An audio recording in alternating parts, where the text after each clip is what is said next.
তারা স্বপ্নদোষ হলে কি রোজা ভঙ্গ হয়? স্বপ্নদোষ হলে রোজা ভঙ্গ হয় না। আমরা অনেকে মনে করি যে স্বপ্নদোষ হলে রোজা ভঙ্গ হয়। স্বপ্নদোষে যেহেতু মানুষের বীর্যপাত হয়ে থাকে তার ইচ্ছার বাইরে, যার কারণে এর ফলশ্রুতিতে তার রোজা ভঙ্গ হবে না। তবে গোসল ঠিকই ফরজ হয়ে যাবে, বিধায় স্বপ্নদোষ হলে উঠে তাকে নিয়মতান্ত্রিকভাবে শরীর এবং কাপড় পাক করে গোসল করে তারপর তাকে নামাজ পড়তে হবে, তবে রোজা কন্টিনিউ করবেন। আমাদের ভার্সিটির ক্যাম্পাসে বিভিন্ন উপলক্ষে কনসার্ট আয়োজিত হয়। আমরা যারা ইসলামী নীতিকে ধারণ করতে চাই তারা কি কি বাস্তব পদক্ষেপ নিতে পারি যাতে এমন কার্যক্রম নিরুৎসাহিত হয় এবং একটি ইসলামী উপযোগী পরিবেশ গড়ে তোলা যায়?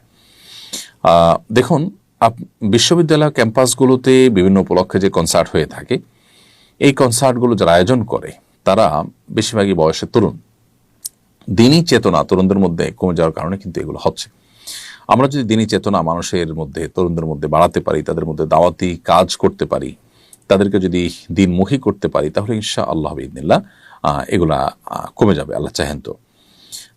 আমরা যারা ইসলামকে ধারণ করতে চাই, ইসলামের উপর আমল করতে চাই, কোরআন সুন্নাহ আলোকে চলতে চাই, তাদের সংখ্যা কম। তারা যদি আমরা অন্যদের মধ্যে দাওয়াতি কাজ করি, আমাদের সাধ্যের মধ্যে দাওয়াতি কাজ করি, কর্তাবতীদের মধ্যে যদি তাদেরকে দিনের পথে আমরা আনতে পারি, ইনশাআল্লাহ বিইذনিল্লাহ এগুলো কমে আসবে এবং নিরুৎসাহিত হবে তারা এগুলো করতে, আল্লাহ চাহেন তো। সেই সাথে আল্লাহ তাআলার কাছে দোয়াও করা দরকার। এবং যত বেশি দাওয়াতি কাজ বাড়বে, কৌশলগত দাওয়াতি কাজ অনেক বেশি করা যাবে এবং ছাত্রদের মধ্যে একটা সম্মিলিত প্রচেষ্টা থাকবে, তত বেশি ইনশাআল্লাহ এ সকল আপনার উন্মাদনা এগুলো কমবে। এ সকল কনসার্ট, এগুলোর উন্মাদনা, এগুলোতে আশপাশে মানুষের ব্যাপক বিরক্তির কারণ হয়, শব্দ দূষণ হয়, মানুষকে বিরক্ত করা হয়, নানাবিধ মন্দ দিক আছে।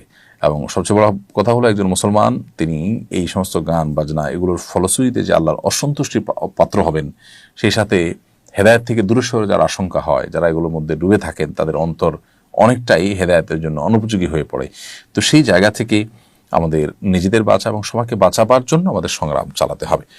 ঢাকার মতো একটি প্রতিকূল পরিবেশে কিভাবে ইসলামিক মনোভাব সম্পন্ন একটি কমিউনিটি গড়ে তোলা যেতে পারে?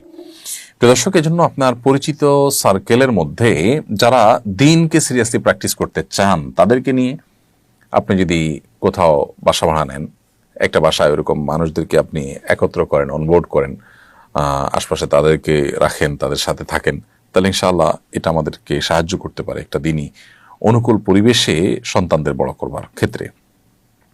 আর যদি আল্লাহ তৌফিক করান নিজে ঘরবাড়ি করার, তাহলে সেক্ষেত্রে একটা বিল্ডিং কয়েকজন মিলে করলেন, সবাই দিনদার মানুষের মসজিদের আশপাশ দেখে করলেন, অথবা একটা সোসাইটি ডেভেলপ করলেন। যেমন আমরা আসুন্নাহ ফাউন্ডেশন মসজিদ কমপ্লেক্সের আশপাশে জায়গাগুলোতে আমরা আমাদের ফাউন্ডেশনের যারা শুভাকাঙ্ক্ষী আছেন তাদেরকে নিয়ে একটা সোসাইটি ডেভেলপ করছি।